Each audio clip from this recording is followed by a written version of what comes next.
ফেসবুকে আপনারা অনেকেই আছেন যে ভিডিও না দেখি কমেন্ট করেন, তারপরে ভিডিওর সাথে কমেন্টের কোনো মিল নেই। তো এইসব কাজ যারা করে তারা ফেসবুকে কখনো সফলতা পাবে না, এটা আমি বলে দিলাম 100%। তো আপনারা শুধু শুধু সময়ই নষ্ট করতে পারবেন। তো নিয়ে আসলাম একটা নতুন আমার কৃষি কাজবাজের একটা ভিডিও, তো সবাই ধৈর্য সহকারে দেখবেন। আর ইনশাল্লাহ ভিডিওটা কম হইলেও যেন আপনারা 3 ভাগের এক ভাগ দেখেন, ঠিক আছে? এই একটা আপনাদের কাছে অনুরোধ। তো এই হচ্ছে আমার লাউ গাছ। তো এটা তো দেখাইছিলাম, আর 2G পর্যন্ত কাটিং দিছি এটাকে। তো ওই যে এর মধ্যে কিন্তু লাউ চলে আসছে, একবার কচি লাউ। লাউটার হয়তো দাম নাই আপনাদের কাছে, কিন্তু আমার কাছে অনেক দাম। কারণ কি জানেন, আমার একটা চ্যালেঞ্জ ছিল, আমার একটা টার্গেট ছিল, আমি এই লাউ গাছে লাউ হওয়াবো যেভাবেই হোক। আমি যত্ন নিছি, আমি কষ্ট করছি, এখন লাউ হয়েছে। তো ফেসবুকেও, ইউটিউব, টিকটক প্রতিটা প্ল্যাটফর্মে কিন্তু এরকমের সবার একটা স্বপ্ন থাকে, চ্যালেঞ্জ থাকে। সেই চ্যালেঞ্জটা পূরণ হলে কিন্তু আমাদের অনেক ভালো লাগে।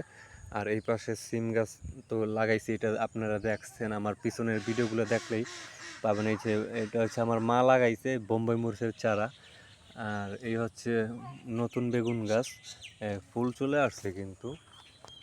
তো ফেসবুকের কথাটা আমি বলি, আপনারা কখনো যদি কমেন্ট করেন ভিডিওতে, অবশ্যই ভিডিও রিলেটেড কমেন্ট করবেন। এতে কিন্তু আপনার পরিবারে যেতে বাধ্য যে কেউ, ঠিক আছে?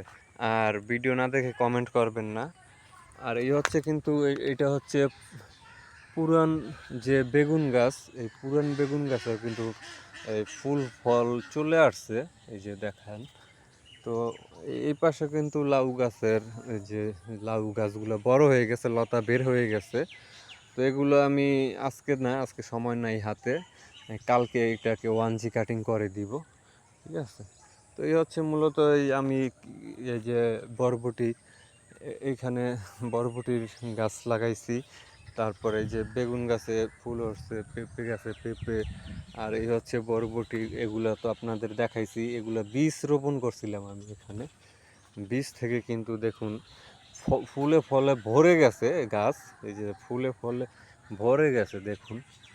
তো প্রত্যেকটা জিনিস আমরা যদি কষ্ট করি, একটা জিনিসের পিছনে যদি শ্রম দিই, সময় দিই, সেখানে কিন্তু ইনশাল্লাহ আমরা সফলতা পাবো।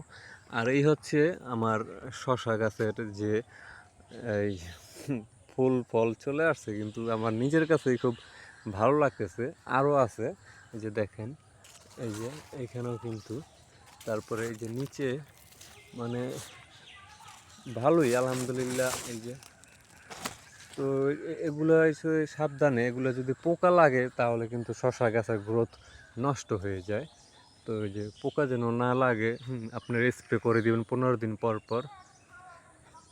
আর এটা তো বেঁকা হয়ে গেছে, এই যে এটা আমি ওই পাশে ঠেলা দিয়ে দিলাম, ওই পাশে।